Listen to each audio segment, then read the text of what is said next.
Dear students, today we are going to discuss about the oculomotor nerve.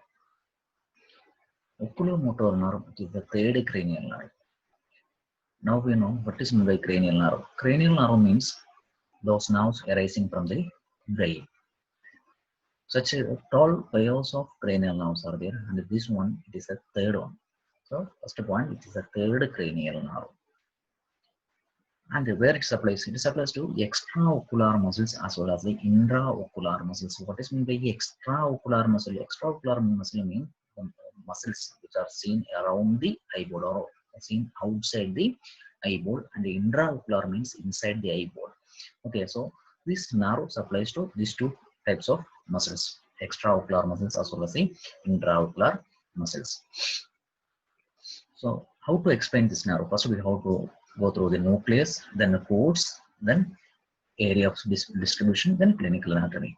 So first point, nucleus. It arises from oculomotor nucleus. It arises from the oculomotor nucleus. That nucleus which is located in the ventromedial part of the central gray matter of midbrain at the level of superior colliculus. What is meant by that? See, this one is a cut section or cross section of the midbrain. Okay, see here behind the midbrain. See here in the posterior, not behind posterior aspect of the midbrain is having some projections are known as colliculus. Okay, such two projections are there. One is two pairs of projections are there. First pair it is known as superior colliculus. The second pair it is known as inferior colliculus. So superior colliculus, that point is clear. Colliculus means projections. So posterior side of the midbrain is having two pairs of projections. One is superior colliculus, the other one is the inferior colliculus. So at the level of the superior colliculus of midbrain, there we can see oculomotor nucleus. We'll see. So this one is a superior colliculus. These two projections are the superior colliculus.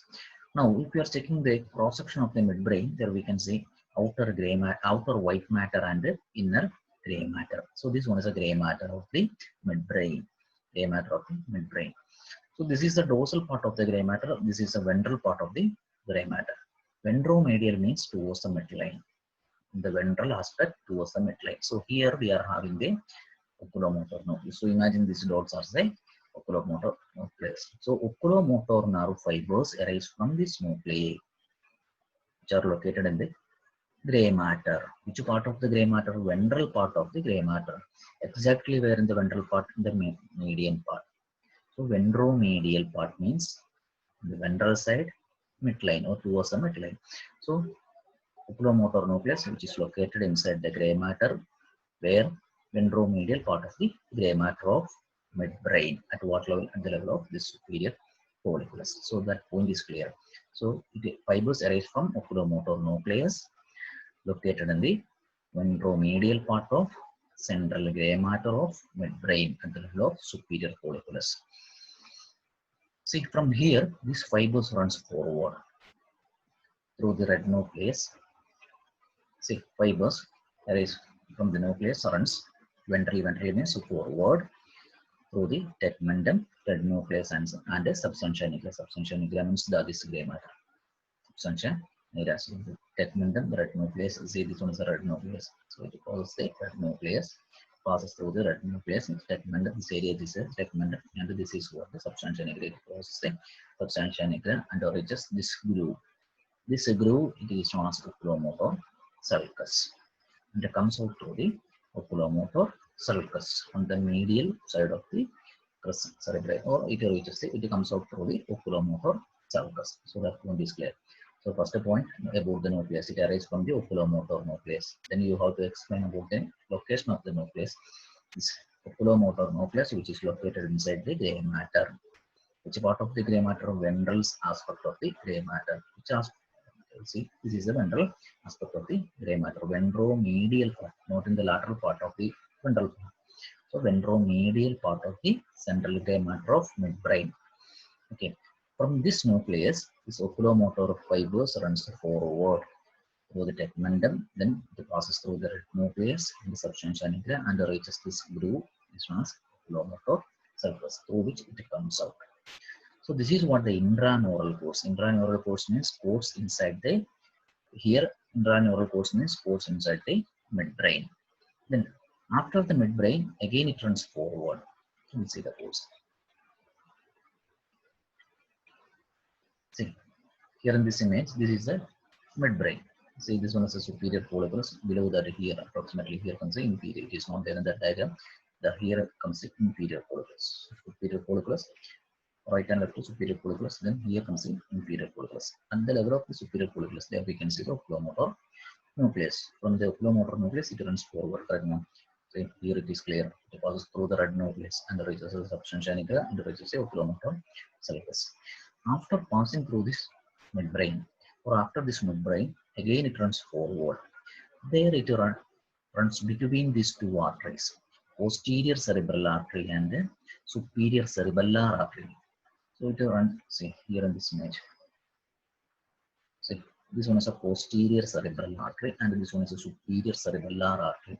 Posterior cerebral means it supplies to the posterior part of the cerebrum, mainly the occipital lobe. Okay, see this one. This is the posterior cerebral artery.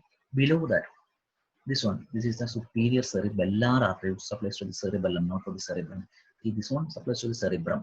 So, which part of the cerebrum? Posterior part of the cerebrum. So, it is known as posterior cerebral artery. And this one supplies to the cerebellum. So, cerebellar artery. Which part of the cerebellum? Superior part or upper part. So, superior cerebellar artery. So, between these two arteries, it runs forward. Okay, this is the inferior view. So the nerve runs forward between the superior cerebellar and posterior cerebral artery. After that, so that course is clear here. After that, again it runs forward. There it reaches the cavernous sinus. You see this dotted area. Imagine this dotted area as the cavernous sinus. I already told you what is meant by cavernous sinus. So just in front of that, here we can see the cavernous sinus. So from here it will enter into the cavernous sinus. Then it runs. See the fourth point. Then it runs forward in the interpedunclar system on the lateral side of the posterior. Yes, the nerve enters into the cavernous sinus. Interpedunclar, what is meant by, see the fourth point? See, it runs forward in the interpedunclar system on the lateral side of the posterior communicating artery to reach the cavernous sinus. The interpedunclar system means nothing but the space between two peduncles. I will tell you later. So, anyway, see from here it runs forward between these two arteries. Then it runs forward the interpedunclar system. Interpedunclar system means the space between two peduncles. Then it reaches the cavernous sinus. So here it passes through the cavernous sinus. Inside the cavernous sinus, it divides into two divisions, two major divisions, one superior and one inferior. See, it runs through the lateral wall of the cavernous sinus, and in the anterior part of the sinus, the nerve divides into upper and lower division. See, this one is upper division and this one is a lower division. So it runs through the cavernous sinus. Inside the cavernous sinus, it divides into one superior division or upper division and one lower division. Okay, the two divisions of the nerve enters into the orbit through the middle part of the superior orbital fissure. See, superior orbital fissure. What is that superior orbital fissure? So simply we can say that this gap which is seen between these two bones. The one is this. The other one is this. So this gap, which is known as superior orbital fissure. So through this gap, these two divisions enter into the orbit and supplies to this extraocular and intraocular muscles. See, almost like this. Inside the orbit, the upper division which supplies to the superior rectus and the levator palpebrae superioris. It supplies to only two muscles. Those two muscles which lies above the eyeball, superior rectus and the levator palpebrae superioris. The large lower division supplies to the, it divides into three branches. For medial rectus, inferior rectus, and the inferior oblique. Okay. Then now to inferior oblique is connected to the ciliary ganglia. Okay. So these are the some of the details of this oculomotor nerve. So first point about the origin or about the nucleus. It arises from the oculomotor nucleus. Then you have to explain about the oculomotor nucleus, where it is located. It is located in the gray matter of the midbrain. Which part of the gray matter? Ventral part of the gray matter. From there, this fibers runs forward through the tegmentum, red nucleus, and the substantia nigra, and reaches the oculomotor sulcus, through which it comes out. Okay. After that, it runs through the interpedunclar cisterna, then it reaches the cavernous sinus. Inside the cavernous sinus, it divides into two branches and enter inside the orbit. Okay. See, there it is having two divisions or two branches, superior and inferior. Superior supplies to only two muscles, superior rectus and the levator vertebrae superioris. Inferior supplies to medial rectus, inferior rectus, and inferior oblique. Okay. Then clinical anatomy, any lesion or any damage to this nerve leads to dropping of the eyelid, then lateral skin, dilation of the pupil, loss of accommodation. Okay. So these are some of the important points of this oculomotor nerve. The remaining details we have to read.